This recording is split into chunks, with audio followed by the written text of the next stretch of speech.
Hello and welcome back to another episode of the Everyday Strong podcast. And this week I'm going to chat about a conversation yesterday actually with a new client who started with me in person. So his goals are to get into the gym, never trained in the gym before, or strength training work before, and also has a weight loss goal as well.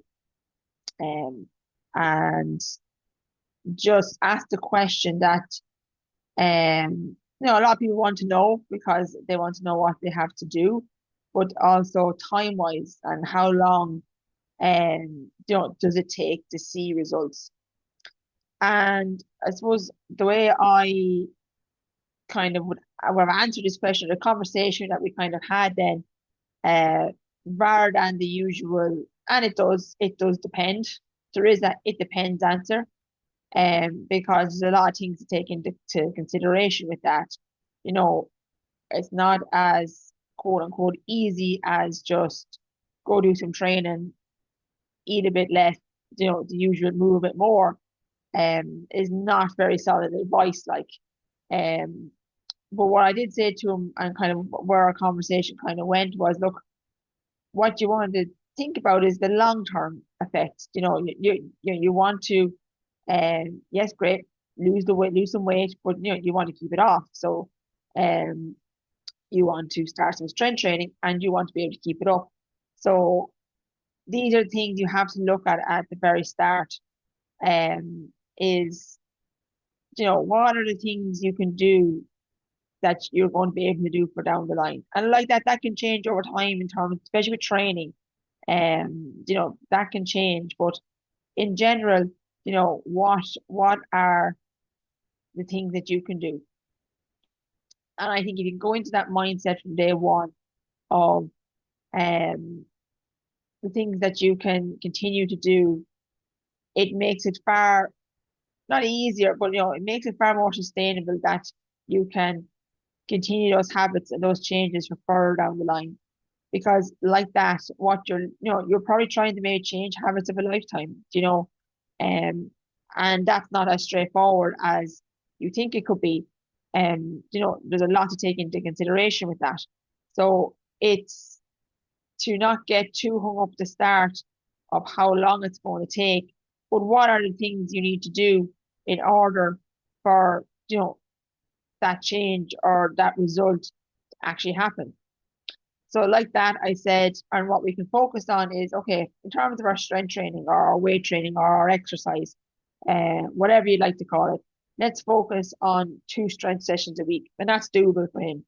The 2 strength sessions where you're learning the movement patterns, uh, covering the basics of what he needs for now. And like that, you can always add more. More can be done further down the line. But for now, let's just focus on that. Let's just focus on some simple daily movement, getting out for a walk, and not for steps for the sake of counting steps, but just moving more, like getting out and walking, biking, swimming, something that activity wise will help with your base level of fitness, um, and let yourself get settled into that first. How does that routine work for you in terms of your work and life outside work, things like that, so that you have the basics in there and a basic, build up a basic capacity, and you can kind of tweak and change things as you need. Because like that, someone coming back from training or starting into training, after a kind of a long break or not, haven't done it maybe at all, will find that they will progress nice and steadily at the start because their body is fresh and new to this to the stimulus of training.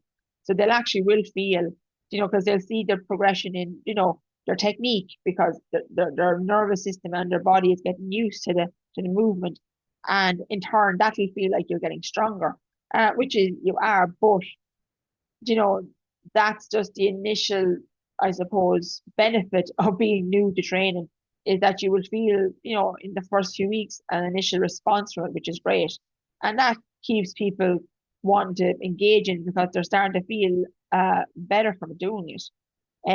Like with the nutrition side of it then as well, it's not a meal plan and here you just follow this and that's it, or here's a calorie number, just follow that. I ask people, how you do you want to approach this? And I generally would kind of say, look, let's look at what you're currently doing. So what does your current nutrition, diet, call it what you like, look like on a day-to-day basis? With work as well, and what's that schedule like? Because that all your environment impacts nutrition, what's available to you, how prepared do you need to be? This all plays into making nutritional changes over time.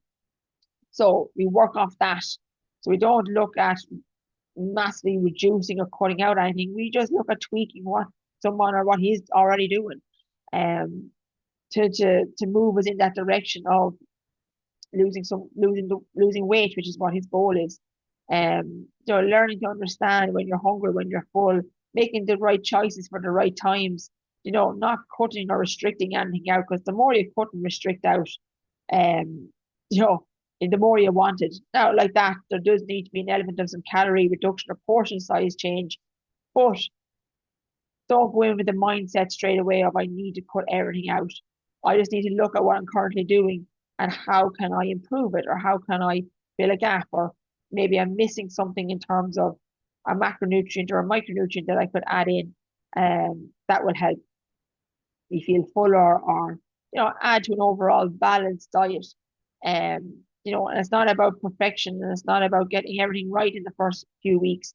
It's just about building that awareness first and what we can change there. And I also think something just to come back with the training side is something that I kind of explained as well and that can get overlooked is recovery.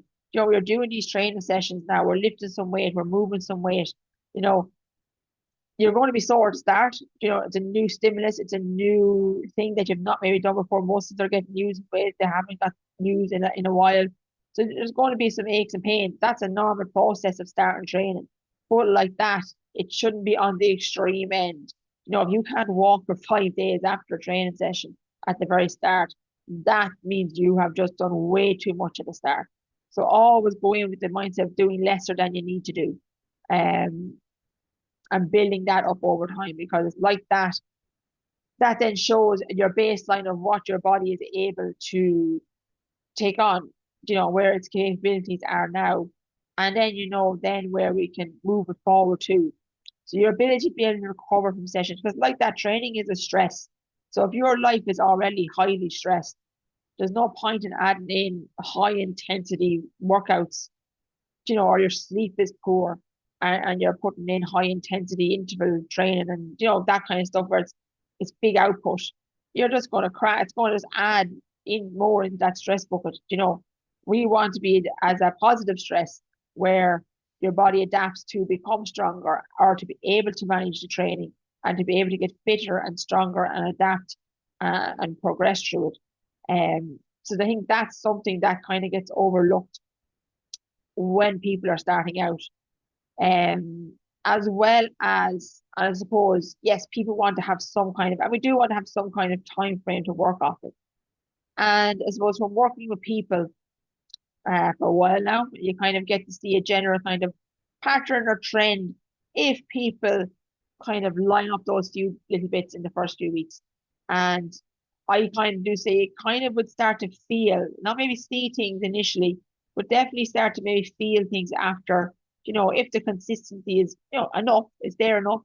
Maybe like the 4 to 6 week mark is a good thing to see that you start to feel better. Like the big things I hear back from people at the start is they're sleeping better, their energy is better, digestion is better, their mood is even better, and like that, their recovering is better, or that soreness is not lasting. It might be 24 hours, 40 hours, and that's the max, and it's fine, but it's not that's massively impactful on their day either. And they just know they've done something, and that's enough. Um, and like that, they're wanting to, and each week they're excited to go back to doing it and looking forward to sessions and that. So I think that's a really important part as well of the first few weeks. That first 4 to 6 weeks is how are we how are we feeling, sleeping, all those markers I think are really important to take into consideration. Um, and like that with this client, yes, if we get some kind of nutrition habits changed, some more movement, and some more general walking, the strength training, the stuff we're doing in the gym will obviously help. You know, there could be substances, there should be, and could be some, weight loss as well, but as a byproduct of all the other things done. I think that's the way, that's the way we're going to look at it. Things you're going to do week to week, weight loss will become a byproduct of that, or getting fitter and stronger will become a byproduct of that. So if we can focus on those things, uh, a natural thing will, your goals should start to become more and more visible over time beyond that. But I think those early, you can call them wins, are really important with the stress, sleep, recovery side of things, and mood as well. So again, I suppose that's a roundabout way of giving an answer. That's the kind of things we talk through, just to give context, because like that, everyone's an individual, and everyone will respond differently. And we have to always work at, and we'll always work at a person's pace, and be realistic as well. I think it's important to be massively realistic. As I said, if you're someone starting in to training and you're already, got a lot on, not to say we can't start into training, but the correct way of starting into training is important, because you don't want to add in more stress. Or with nutrition, maybe that needs to be done in smaller doses, um, starting out too. So there's no fixed number like with anything. There's no fixed time period. Yes, we can put a time period of, I like to put on it like 4 to 6 weeks. We will start to feel definitely some changes. And then the rate of progress is after that as well. How well can we repeat these processes over time?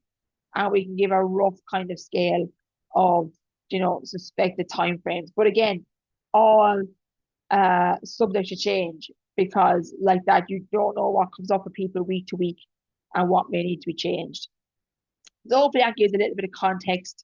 If you are someone that's starting back into training and kind of looking to get some kind of feedback in terms of a time frame. But I would say start with the mindset of like you're looking here now to start to make long-term changes. But we can definitely start to see some benefit within those initial 4 to 6 weeks once we are, you know, doing the things we need to do consistently. So any questions on that? Happy to engage. I'm happy to answer. Um, does any of that sound familiar to you, or you've kind of got stuck at the start and you've been kind of, or maybe you've been plugging away at something for a while and not really seeing a return on it.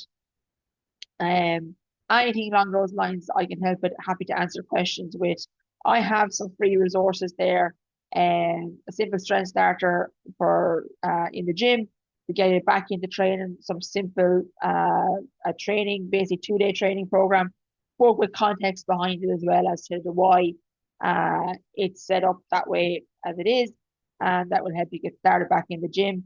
And also the nutrition baseline one, which is again talking about and helping you kind of identify around like awareness and those common things I see with people, or patterns if you want to call it, where people kind of, kind of keeps a bit stuck, where we're not even focusing on the actual foods at all. We're focusing on the behaviors and habits through our day to day. The links for them are there. But if you need them, just message me and I'll send them over and chat again soon.